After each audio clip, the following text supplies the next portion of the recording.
It's the soul for life and gives immense peace to us. It has a powerful therapeutic effect on the human psyche.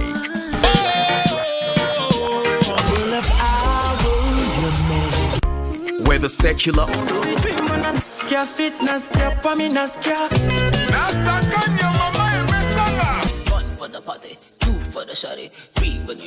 or gospel,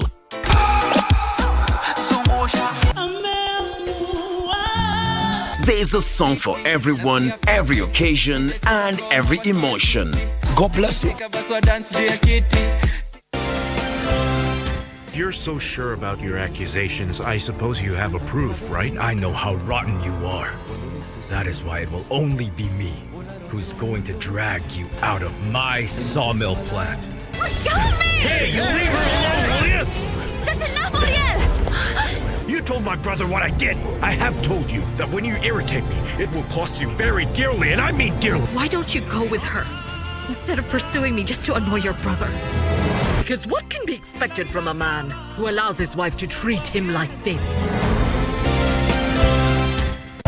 Reggae music, it's a universal language. Love it is superior, your devil complex inferior. Earth worshipping material. Every day, ever blessed. So every day, ever blessed. Arise, rise. No, I'm hurting but not broken. He bless me all day, all day, baby. When we first met, I never felt something so strong. You were like my lover and my best friend. My talents are modeling, swimming, and doing arts and craft. My aspiration is to be in the national swimming team and be an environmental engineer. Technology is our future as humans. As agriculture says, soil is fed by humans. A, B, C, D, E, F, G, H. I love this story, and I hope that you will like it too, because it's a story about friendship. Today I'm going to show you how to make the yummiest chocolate chip cake at the comfort of your home. We're going to make a bookmark for this very special person in our life. See, I'm on a middle, that she want you. I'm a Hi teacher, is it compulsory for everyone to participate in these exercises? It is not compulsory, but it is a must.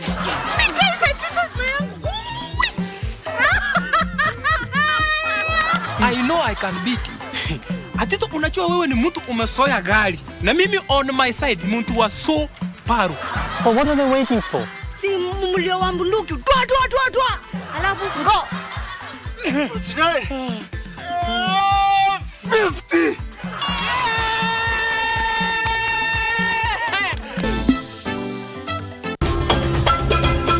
Wiki hii kwenye Mkulima tutajifunza jinsi ya kupanda miche badala ya kuomba pesa kwa barabara. Tungaungana pamoja ili tubadilishane mawazo, kisha tutengeze mbolea asili. Ukiangalia zile vitu zimepandwa na compost na zile zimepandwa na artificial fertilizer, utaona ziko tofauti sana. Hata taste yenyewe iko tofauti. Hiyo kitu kikula unasikia mzuri, iko sawa. Jiunge nasi Jumamosi saa 10:30 hapa KBC Channel 1.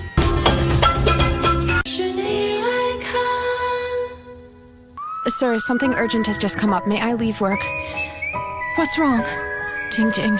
That agency ripped me off. I gave them my rent last week. You have no choice. I've got nothing! I already told you that I gave all my money to that agency! This is a really big deal. You need to be serious. I am being serious about this. Hey guys, I just arrived at the party! And I know that I might be ruining the surprise you had planned, so I'm really sorry about that.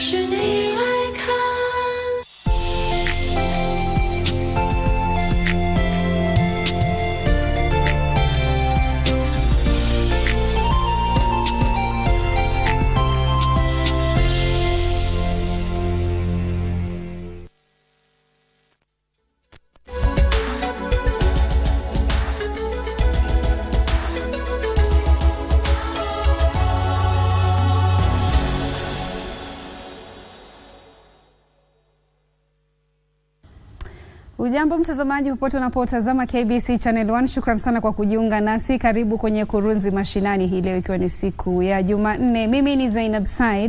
Taarifa hizi kwa lugha ishara utazipata naye Lucy Moura. Hadi tamati wa matangazo haya tunakusihi mtazamaji salia nasi. Na moja kwa moja tuanze na taarifa kwamba zaidi ya wanafunzi 60 wa shule ya upili ya wasichana ya Eregi katika kaunti ya Kakamega wamelazwa katika taasisi mbalimbali za afya kufuatia chamko la ugonjwa ambao haujabainishwa. Wanafunzi hao wanalalamikia kupooza miguu huku uchunguzi wa awali ukibainisha uwepo wa madini kupita kiasi mwilini. Maafisa wa afya kutoka taasisi ya utafiti wa matibabu wanatarajiwa kufika shuleni humo kufanya uchunguzi zaidi.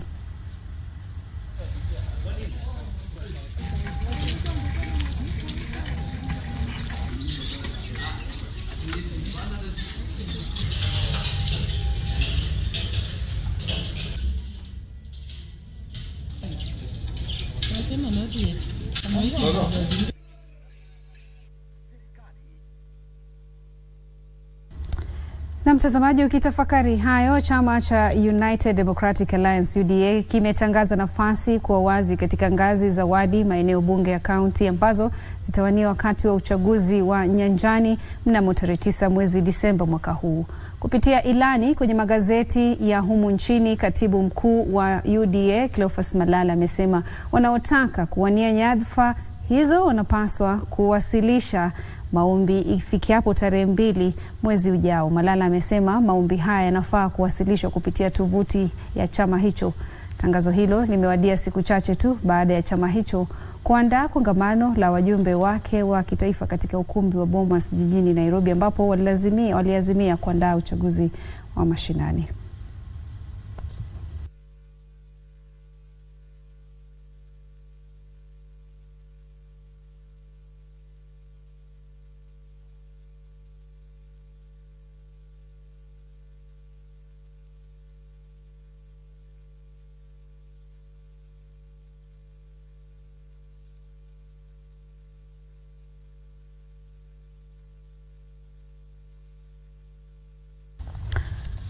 Kazi huko Samburu sasa katika eneo la Wamba katika eneo la Samburu Mashariki wanaishi kwa wasiwasi baada ya polisi wa akiba katika eneo hilo kuvamia na wahalifu waliomjeruhi na kumpokonya bunduki yake.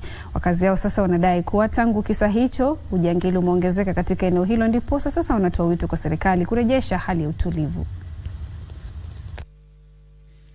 Ni katika mji mdogo wa Wamba, eneo bunge la Samburu Mashariki. Shughuli za biashara zinaendelea kama kawaida licha ya hofu iliyotanda miongoni mwa wakazi hao wanaohofia usalama wa baada ya kisa ambapo polisi wa akiba alishambuliwa na majangili na kupokonywa bunduki yake. Na Sia Kule Kango ambaye ni mkazi wa eneo hilo anaelezea jinsi polisi walivyoshambulia usiku nyumbani kwake.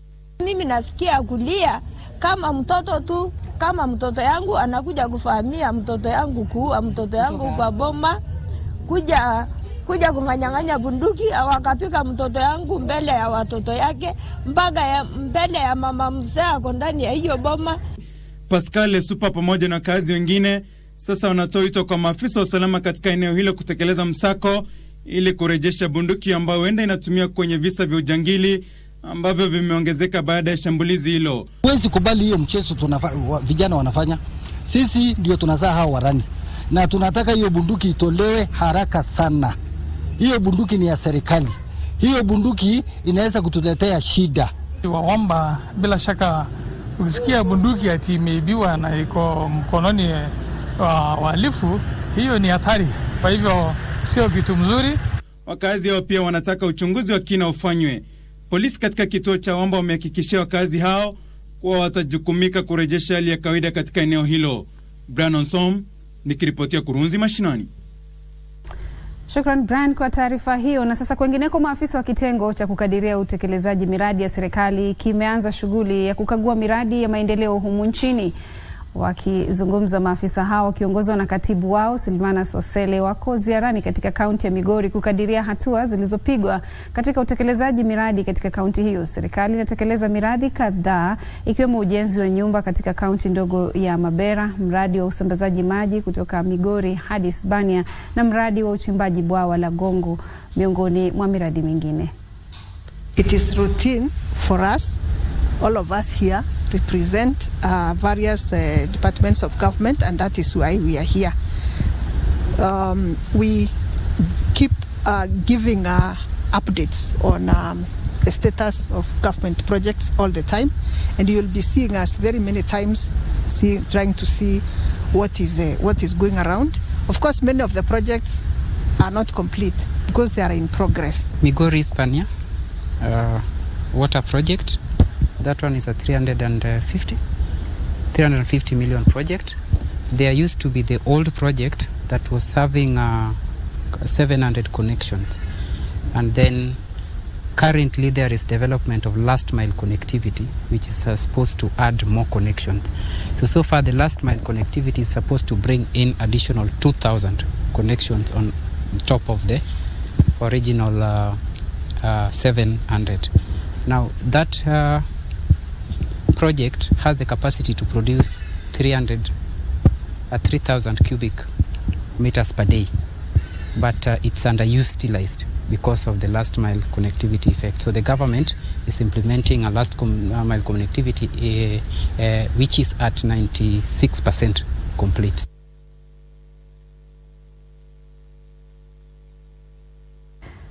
Huko Bomet, serikali ya kaunti hiyo imetia saini mkataba wa wakfu wa matibabu barani Afrika AMREF katika juhudi za kupiga jeki utoaji huduma msingi za afya na kuzuia maradhi ambukizi. Mkurugenzi wa wakfu wa AMREF barani Afrika, Daktari Ndirangu Wanjuki, amefichua kwamba watatangazia jamii, akisifia hatua ya serikali ya kitaifa ya kutoa vifaa vya matibabu kwa wahudumu wa afya wa jamii. Alisema hatua hiyo itafanikisha utekelezaji wa ajenda ya huduma bora za afya kwa wote. Gavana wa Bomet naye, ambaye ni Hilary Barchok, alisema serikali ya kaunti itatekeleza mkataba huo kikamilifu, na akisifia wakfu wa AMREF kwa mchango wake.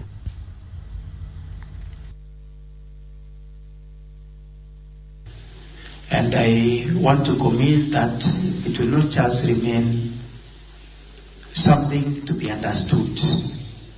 It will not remain memorandum of understanding, but through our operational activities, we will make it to be a memorandum of action. So that before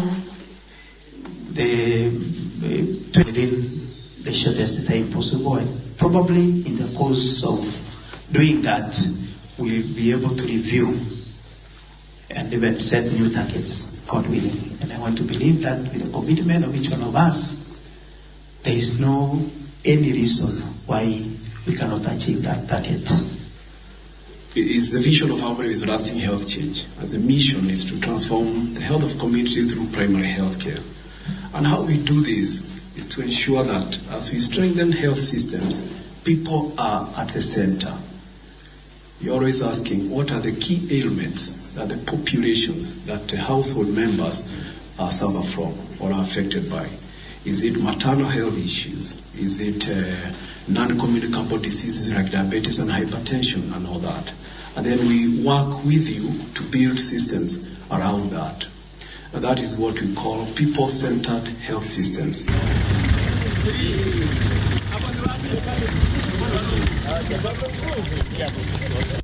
Katika makala yetu Fahamu China, leo tunaangazia jinsi aina mpya ya roboti za matumizi ya kipekee zinazofanya kazi zenye changamoto nchini China.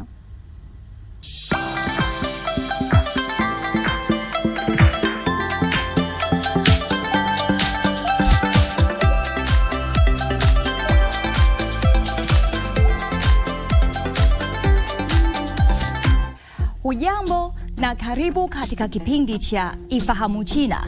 Mimi ni Zakia Peng.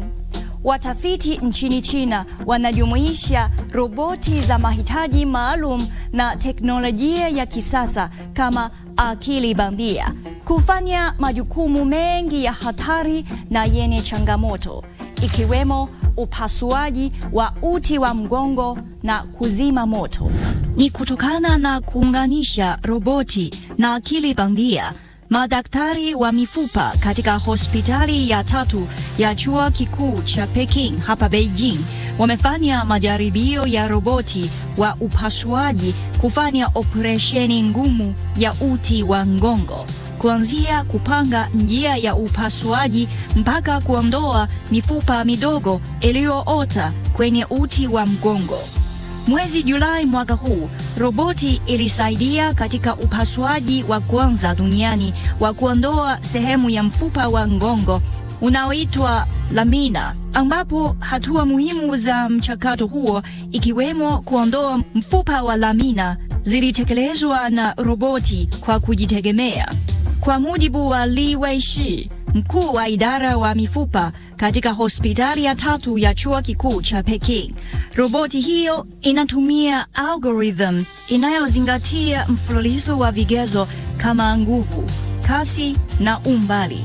Maboresho mengi yamewezekana kupitia mafunzo ya akili bandia.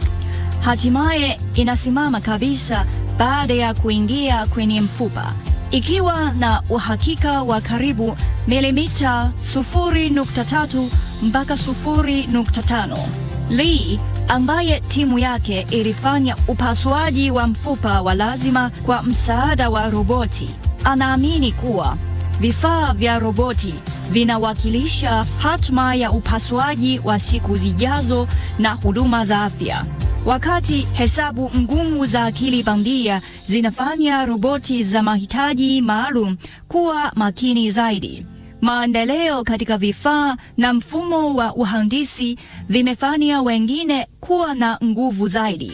Kampuni moja ya mjini Beijing imetengeneza roboti zisizoweza kuungua na moto, ambazo zinaweza kufanya kazi kwa dakika 30 chini ya joto kali na nyuzi joto 1000. Takwimu zinaonyesha kuwa soko la roboti za mahitaji maalum limekuwa mwaka hadi mwaka kwa kiwango cha zaidi ya 30% tangu mwaka 2017 mpaka kufikia mwaka 2024. Ukubwa wa soko hilo unatarajiwa kufikia dola za Marekani bilioni 3.4. Takwimu zilionyesha kuwa sekta ya roboti nchini China imeendelea kukua kwa utulivu katika nusu ya kwanza ya mwaka, huku uzalishaji wa viwandani wa roboti ukifikia roboti 200,000.22, ikiashiria ongezeko la 5.4% ikilinganishwa na kipindi kama hicho mwaka jana. Ikiwa kiongozi wa matumizi ya roboti viwandani, China inachukua 50% ya soko na kuweka msingi wake kama soko kubwa zaidi la roboti za viwandani duniani, na kuonyesha mwelekeo endelevu wa ukuaji endelevu ndani ya sekta ya roboti. Kuanzia mwezi Januari hadi Juni mwaka huu, uzalishaji wa roboti za huduma nchini China umefikia roboti milioni 3.53, ikiwakilisha 9.6% ya ongezeko ikilinganishwa na mwaka jana. Haya, kwa leo kipindi hiki kinaishia hapa. Katika kipindi kijacho nitaendelea kukuletea mambo mengine yanayovutia kuhusu utamaduni na jamii ya China. Asante kwa kuwa nami. Mimi ni Zakia Peng. Kwa heri.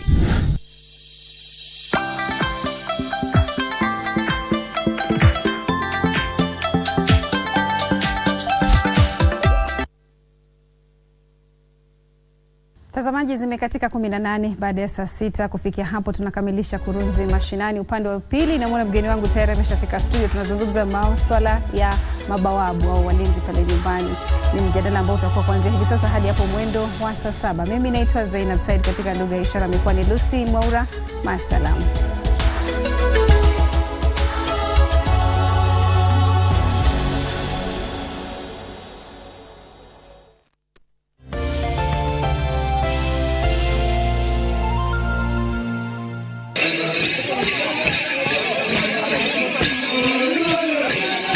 Serikali ya kaunti ya Turkana ya kualika kwenye kitovu cha utamaduni cha Ekales, eneo la Lodwar, kwa makala ya 7 ya tamasha ya utamaduni wa Turkana na utalii.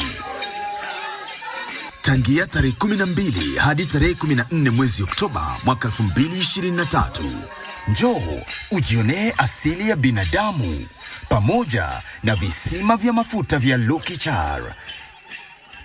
Kenye kwenye runinga ya KBC Channel 1, Radio Taifa na idhaa ya Kiturukana.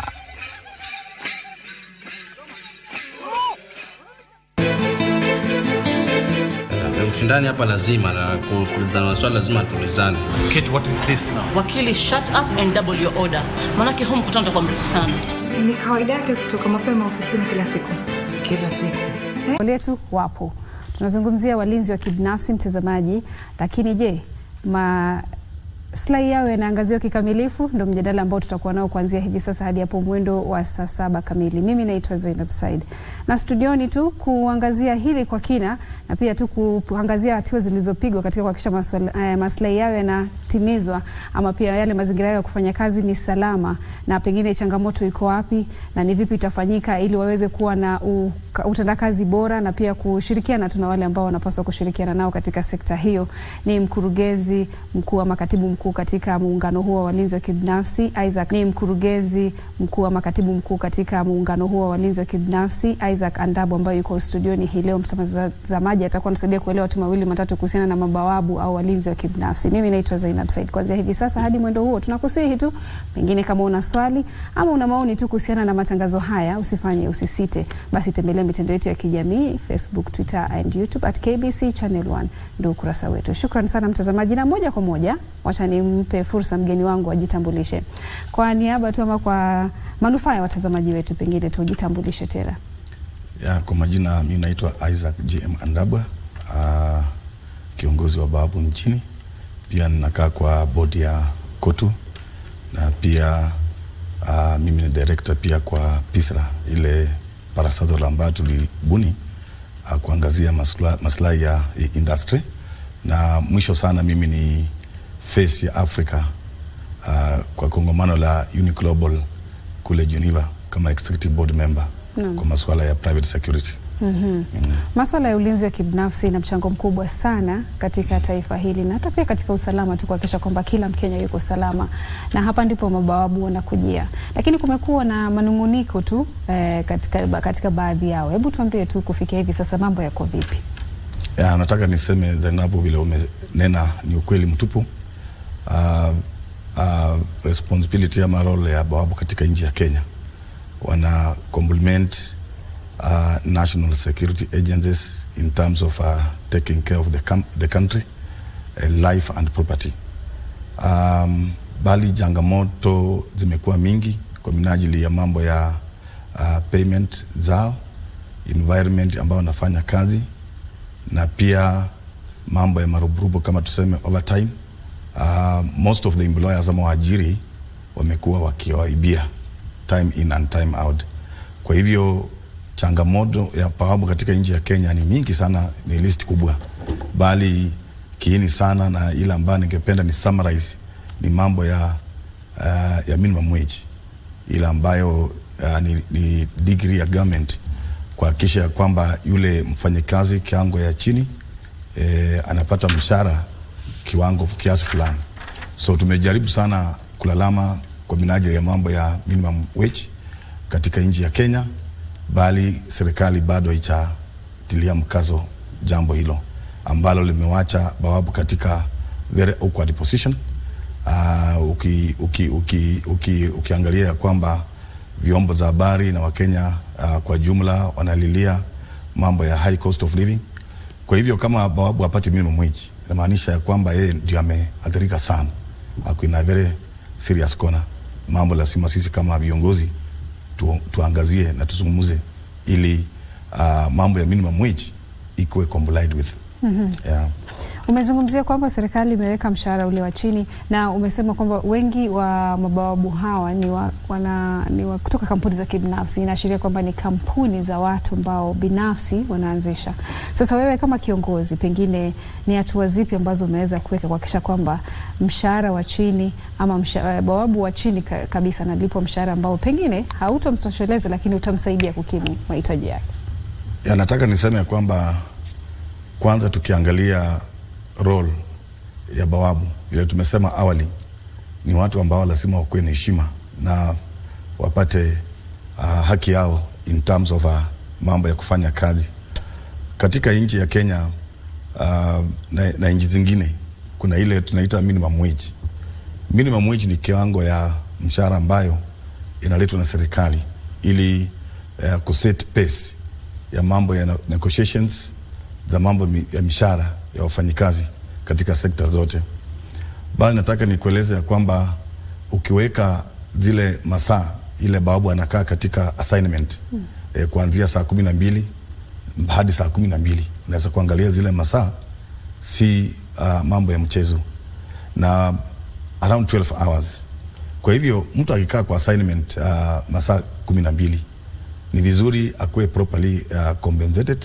Mambo ya ile nimeongea basic minimum wage, na pia mambo ya maruburubu ya overtime na mambo mengine. Bali ukiangalia katika industry yetu bado kuna challenge kubwa, changamoto kuhusu mambo ya compliance na minimum wage.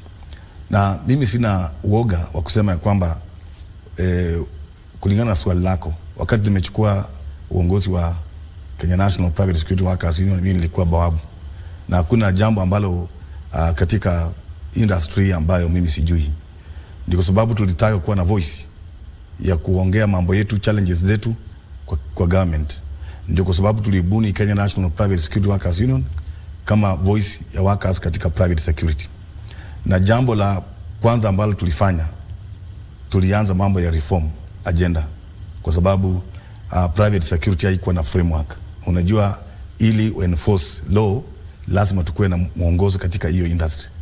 Kwa hivyo nilishikana na employers ambao walikuwa like minded na stakeholders na civil society, na tukafanya campaign ya kutosha, tukalobby for private security regulation authority, so that wale ambao wanafanya biashara katika industry wafanye hizo biashara kulingana na sheria fulani.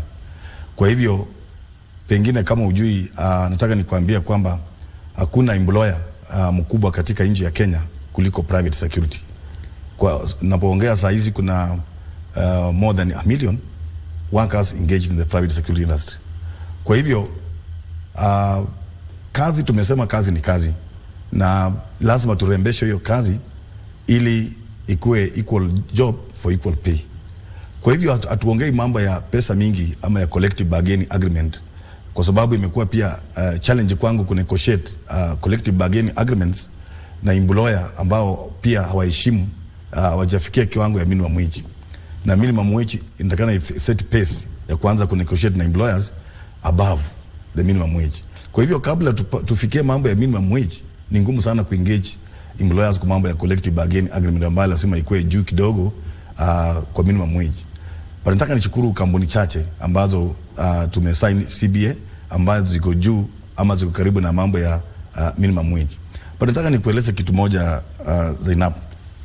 Unajua nchi yetu ya Kenya hakuna supermarket ya bawabu ya minimum wage. Hakuna medical facility ya minimum wage. Hakuna gari ambalo ama basi inapepa watu wa minimum wage. Sisi zote kwenda kufanya mambo ya shopping or services, tunaenda kama wa Kenya. Kwa hivyo lile jambo ambalo pia mimi na disagree, ni vizuri tukue na ile kiwango ya mshahara tunaita a living wage. Na hiyo living wage lazima ikue research based, ujue kwamba hizi commodities na services ambazo tuko nazo, zile ambazo zinahitajika hawa wafanyakazi wa purchase ama goods, inaenda katika kiwango gani. Kwa sababu unaweza kuwa unaongea mambo ya minimum wage na ile kitu unalipa ule askari hata hajapata hiyo minimum wage, inakuwa ni challenge kubwa katika mambo ya purchasing power zao.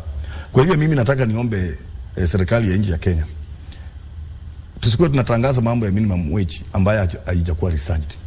Hapa Nairobi ni capital city ya nchi ya Kenya, na bawabu wengi according to statistics kwa karibu 450,000 wala ambao wanakaa Nairobi from across the country. Hapa ndio naongoza.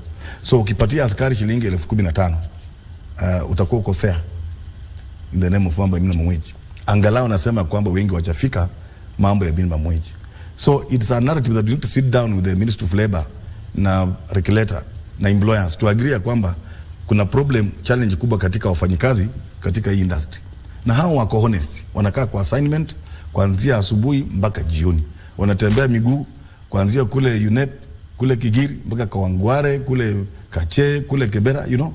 So ni vizuri mambo ya bawabu katika nchi ya Kenya, especially wakati tumekuwa na serikali ambayo tuko nayo hasla. That was the platform ambayo tulitumia kupata kura. Na yule bawabu ambaye ni hasla, sitani kama kuna hasla katika nchi ya Kenya kuliko yule bawabu. Kwa hivyo ni vizuri hiyo mambo ya masuala ya bawabu iwekewe kipao mbele, kwa sababu naona kama kidogo serikali imezembea kwa mambo ya kusaidia bawabu. Nataka nikuje kwa mfano. Kwa nini nasema ya kwamba serikali imezembea? Tumesema ya kwamba katika private security kuna population ya workers zaidi ya 800,000 to 1 million. That is government records. But utakundua ya kwamba Zainabu, the first culprit katika hii arrangement ya mambo ya minimum wage ni serikali yenyewe. Because huwezi kutangaza minimum wage, wewe government, na wewe implement hiyo minimum wage. Unataka nani implement? Ukienda kwa government parastatals and installation, utapata wale wanafanya kazi pale, wale wamepatiwa contract ni wale ambao walipi minimum wage. Inamaanishaje? Kama contractor alipi minimum wage, inamaanisha kwamba anaibia ule bawabu mwenye ako pale, halipi KRA, anaibia serikali, na pia anaweka maisha ya government huwezi kurun a government without income yake generation. No. So nasema ya kwamba ni vizuri serikali yenyewe kwanza ikiweka degree ya kwamba minimum wage lazima kila mtu alipe. They should not negotiate. Usipatie mtu kazi yule ambayo haendi sambamba na utaratibu wa serikali. Naam.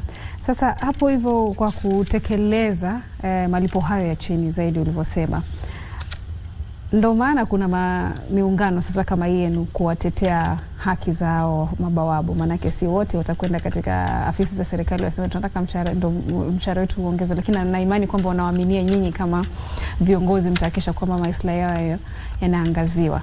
Pengine mmeanza mazungumzo haya, maanake kama ulivyosema na ni taarifa tu ya wengi ambao pengine wanajihusisha na ama wangetaka kufahamu ni kwamba mabawabu hawapati pengine kile kiwango cha kutosha, lakini kama viongozi ni hatua gani ambao utasema sasa kufikia sasa hivi tumepiga katika kuhakikisha kwamba mshahara wa mabawabu hao unaongezwa ama unakuwa bora zaidi? Hilo ni swali mzuri. Jambo ambalo nilifanya mimi kama sisi kama viongozi wa bawabu katika nchi ya Kenya, tulifanya ile kitu inaitwa kwa kizungu ya kwamba lobbying the government to na regulator, you know. So despite sisi industry yetu we were perceived ni wale watu ambao hawajaenda shule, hawajasoma, tuliachieve mambo ya lobbying kuwa na regulator. Very important. Unajua regulation ndio lazima itatue maswala. Sisi kama viongozi wa chama ni kupiga kelele ya kwamba hapa mzigo umetulemea, hapa mzigo imetulemea, bali hatuna instruments, you know, of government ya kuhalalisha yale ambayo tunaongea juu yake.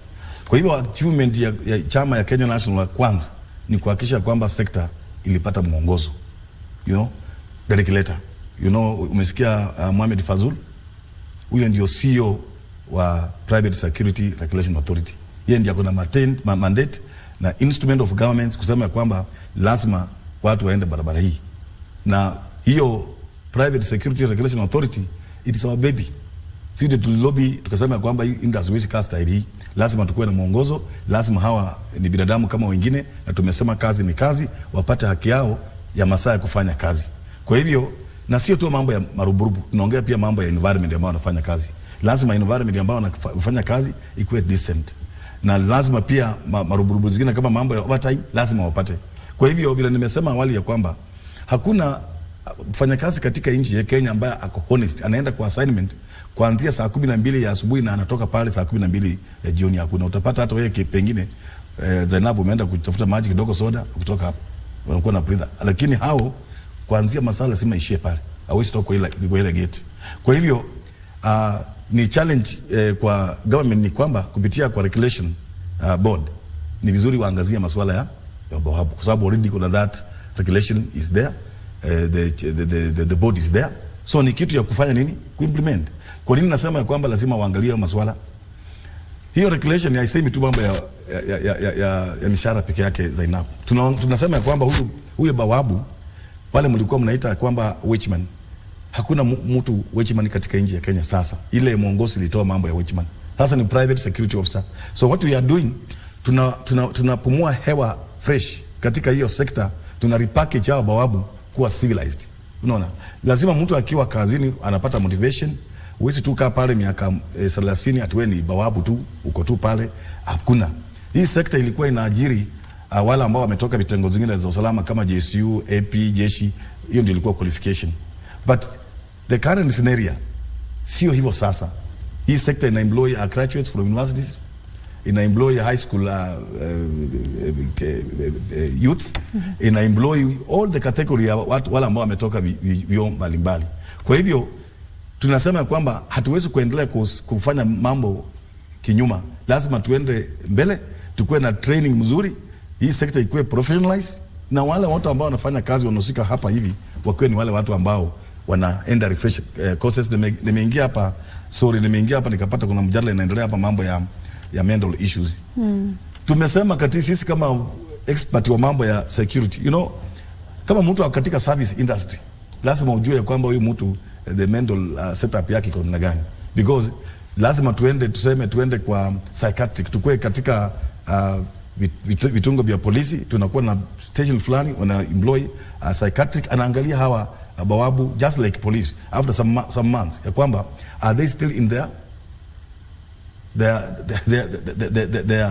right state of mind? Yes, the status, because you never know, somebody mwenye katika service industry can mess up kama ameenda off, that is why unasikia polisi officer ameenda kazini, akirudi jioni anachukua bunduki ana shoot the colleague ama mdozi wake. Haya mambo imekuwa sana mingi katika society, na tunasema kwamba bawabu ni wengine ambao wameathirika kwa sababu ya depression na stress. They cannot make the two pot end meet, so we are talking about reality. How can a private security survive in Nairobi on 10,000? That's wrong.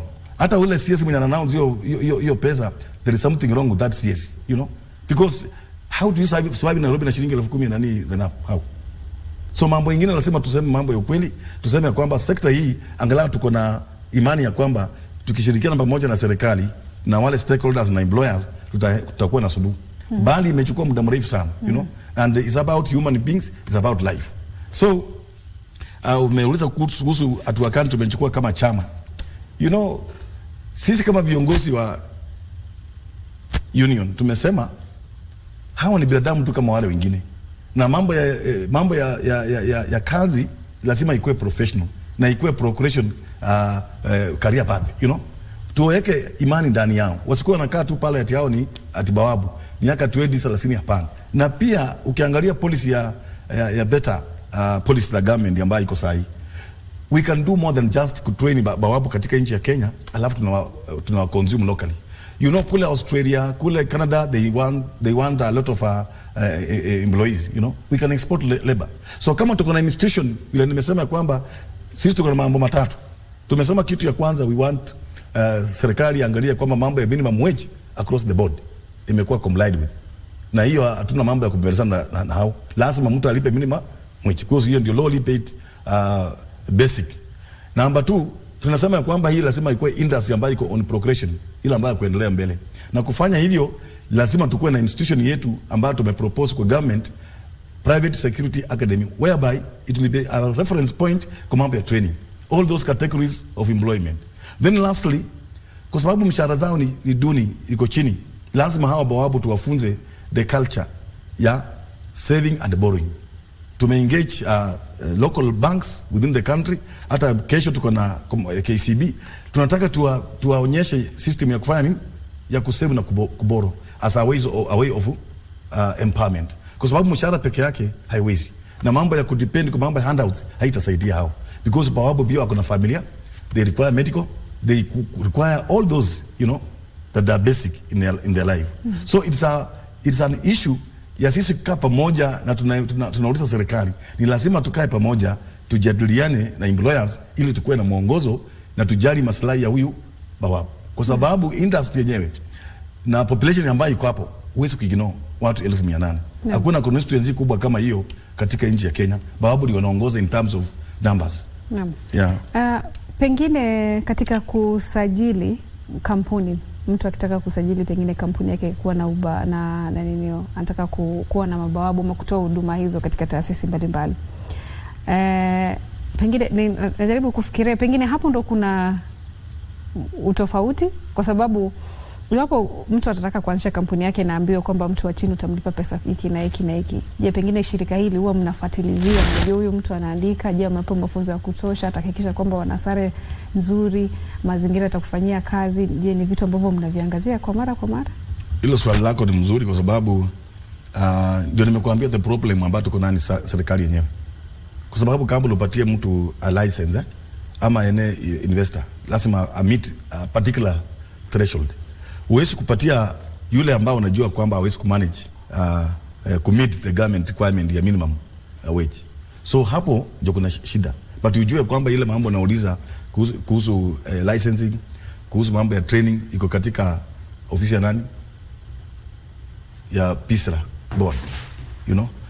Mwenye anataka kampuni mpya lazima aende kule kwa PISRA. Mwenye anataka mambo ya training lazima aende pande hiyo. Mwenye anataka kuambiwa anataka alipe pesa ngapi, huyo ndio regulator. So kwa hivyo nasema kwamba tumefanya bidii na tukaweka hiyo regulation na iko. Sasa ni juhudi ya government yenyewe kuanza ku actualize hizo dream, ku make sure kwamba wana protect interest ya employer na employee. Na nataka nikueleze tu kwa ufupi ile kitu na maanisha. You know, ukienda kubid contract, umepatiwa license na una bid contract ya government, na ujue serikali ndio inaongoza kwa consumption ya hii mambo ya bawabu katika nchi ya Kenya. Is the main employer. Kwa hivyo ukienda kwa serikali na upate ya kwamba wewe unalipa minimum wage, na upate mimi Isaac silipi minimum wage, na upate ya kwamba serikali hiyo hiyo imepatia mimi contract na imenyima wewe mwenye unalipa minimum wage, hasa utafikiria namna gani? What do you do? Enda kwa Ministry of Labor, uende uniambie kampuni ambayo iko hapa inalipa minimum wage, na hiyo ndio ofisi ya CS wa Labor. Enda kwa Central Bank, nani anangoja Central Bank? Ile kampuni iko hapo inalipa minimum wage?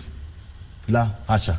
So ni vizuri pia serikali to walk the talk, because kama unapatia yule mtu ambaye alipi income kwa serikali ama tax, you know, kwa sababu kama huwezi kulipa 15,000 huwezi kukata KRA, utakata wapi? Lazima ukuwe unalipa juu ya 15 ama 15 ndio ulipe KRA. So why do government encourage a lot of mushrooms security companies that don't meet the threshold of government operation? That's the issue now. Na pengine kwenda mbele tu, unafikiria nini ifanywe ili kuhakikisha kwamba sekta hiyo inashirikiana na serikali kikamilifu? Manake mwisho wa siku wale ambao wanaumia ni wale ambao wameajiriwa katika kampuni. Bila nimekuambia role ya bawabu katika nchi ya Kenya ni muhimu sana. It's paramount. Sisi tuko all over, you know.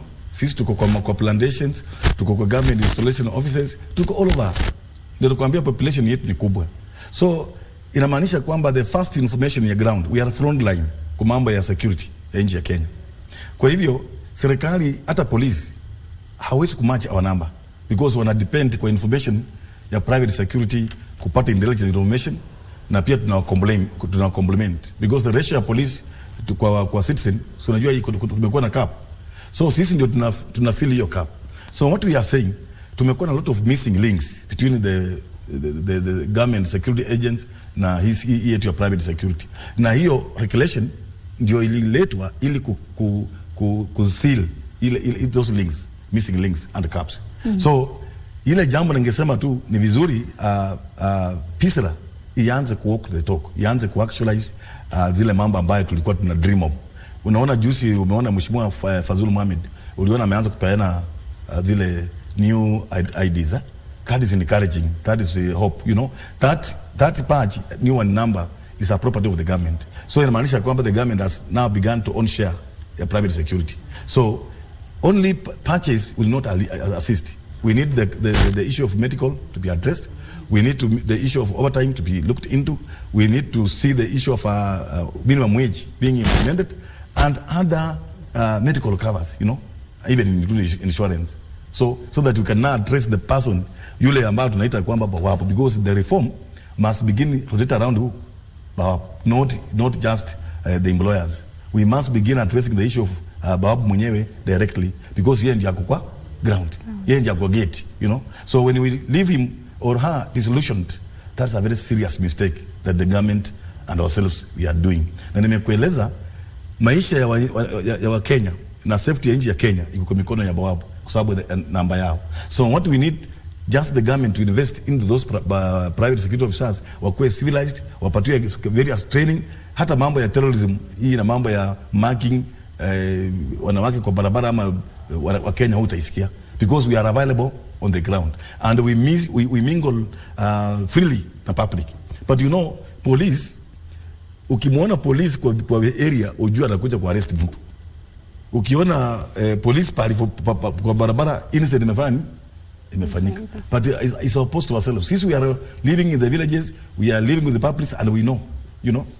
So serikali iwekee mkazo mambo ya kuimplement the regulation ifanye kazi, so that the minimum wage isikuwe ni story ya mikutano ya Labor Day. Na pia nasema ya kwamba minimum wage is outdated kind of arrangement ya salary ama pay. We are demanding for a living wage for the private security industry or officers in the Republic of Kenya. You know they changed the name from a watchman, sindio? So kama umebadilika jina wewe sasa si watchman, sasa lazima tu divorce hiyo mambo ilikuwa ya watchman, the culture and so forth. Tuende kwa civilization, mambo ya private security officer. Now a civilized person, a repackaged what? Commodity. Naam, Bwana Andabwa, kulikuwa na mazungumzo wakati mwingine kuhusiana na mabawabu pengine kupewa bunduki kutokana na visa vilikuwa vimeongezeka vile. Pengine ili kama muungano usemi wenu ni upi? Sisi msomo wetu bado iko tu hivyo.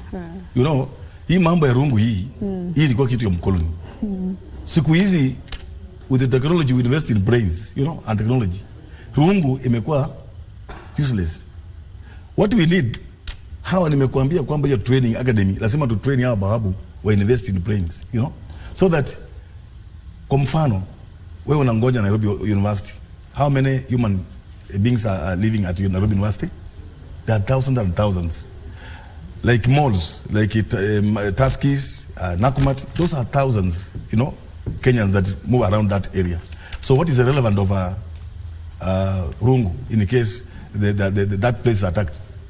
So we are saying, not every private security officer katika nchi ya Kenya apatiwe bunduki. And we don't talk about bunduki. We say a tool of trade. Now, tool of trade, what determines a tool of trade ni assignment value imewekwa.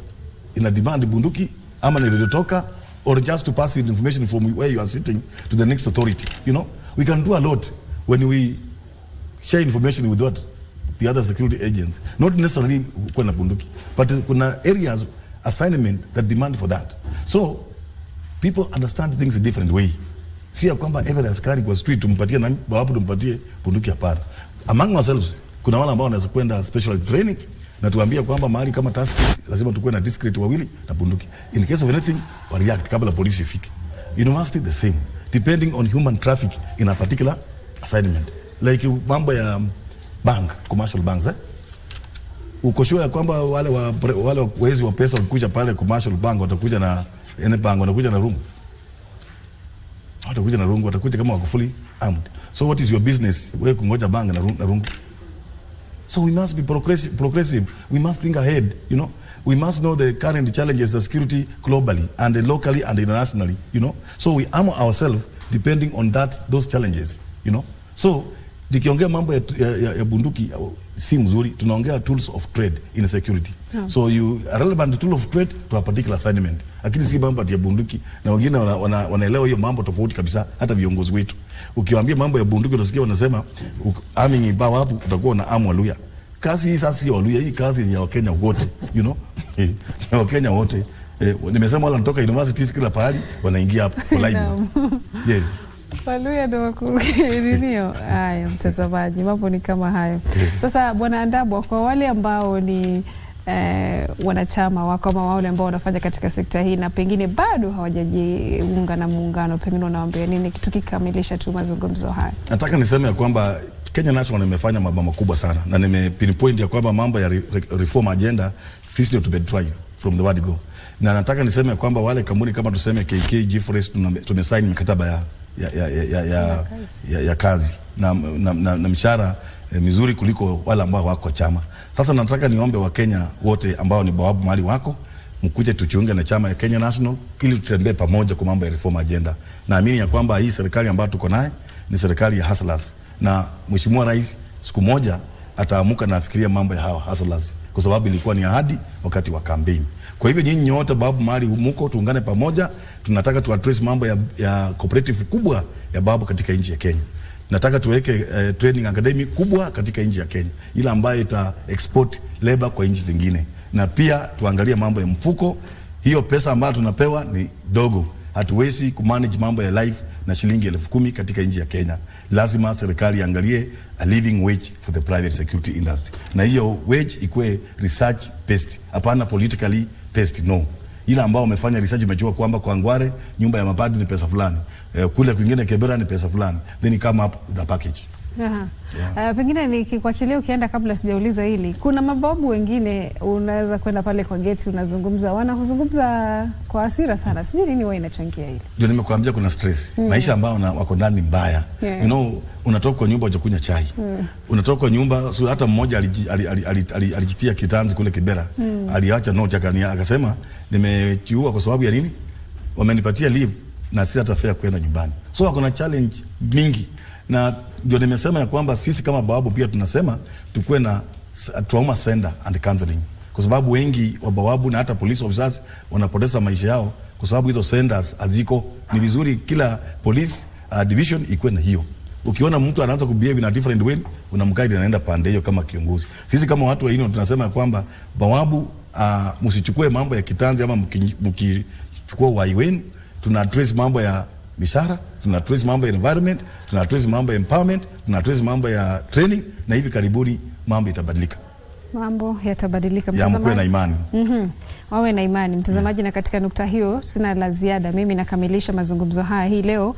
Tulikuwa tunazungumza na Isaac Andabo ambaye ni kiongozi muungano wa mabawabu ama walinzi wa kibinafsi humu nchini. Tumezungumza mengi tu kuhusiana na sekta hiyo, na pia mengi tu ambayo yanastahili kufanya kuhakikisha kwamba utendakazi wao ni bora hata zaidi. Tukitumai kwamba umejifunza mawili matatu, mtazamaji. Mazungumzo haya kumbuka pia yalikuwa yanakujia moja kwa moja kwenye mitandao yetu ya kijamii.